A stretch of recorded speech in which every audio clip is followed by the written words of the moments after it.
कुरुम बनकर भगवान के मंदराचल मेरी पीठ पर रख दो, और मंथन होने लगा। बलि इस लोभ में मंथन के लिए तैयार हो गया।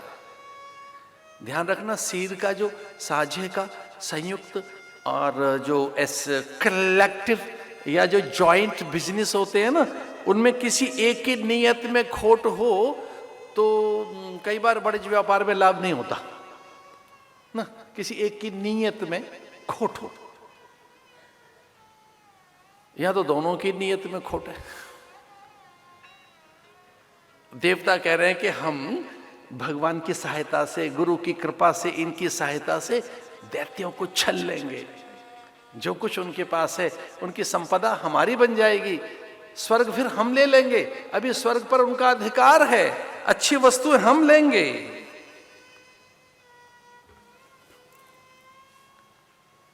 और बलि में भी छल है।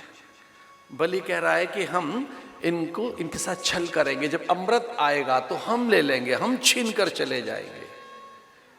परस्पर दो धुर विरोधी सत्ताएं एक साथ जुड़ गई, लोभ के वशीभूत होकर। कभी कभी एक लोभ ऐसा आता है व्यक्ति के जीवन में कि वो परस्पर विरोधी विचार इकट्ठे हो जाते हैं। कभी कभी देखने में आता है, अलग अलग प्रकार के मत वाले लोग एक साथ आ जाते हैं, अलग अलग विचारधाराएं इकट्ठे हो जाती हैं। बेचारे भारत के लोग जो लोकतंत्र के उपासक हैं, वो कहते हैं कि पहले तो अलग अलग थे, अब पता नहीं कैसे इकट्ठे हो गई है एक साथ। परिणाम कुछ आने लगे, अभी मॉनिटर पर रिजल्ट कुछ अभी पूरे आए नहीं है, उसी समय अलग भी हो जाते हैं। उसी समय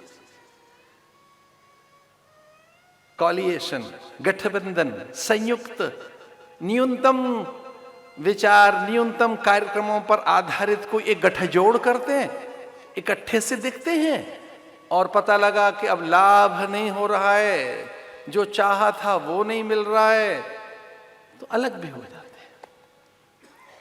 देखिए यहां सच में ही दैत्य और देव परस्पर छल कर रहे थे एक दूसरे के साथ।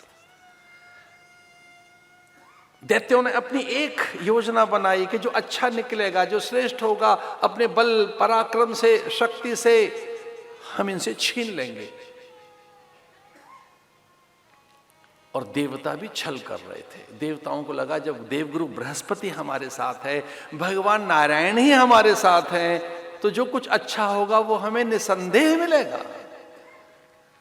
लेकिन वो भूल गए, एक चीज भूल गए, बिना विचारे जो करे सो पाछे पछताए, काम बिगाड़े अपनों जग में होत असाय। किसी एक का आह्वान करना भूल गए, और वो है भगवान देवादिदेव महादेव। उनकी कृपा के बिना किसी के कार्य कभी सिद्ध नहीं हुए हैं। न वो धनुजों के हुए, न देवताओं के हुए, न वो मनुजों के हुए, न पितरों के हुए। एक सबका देवता है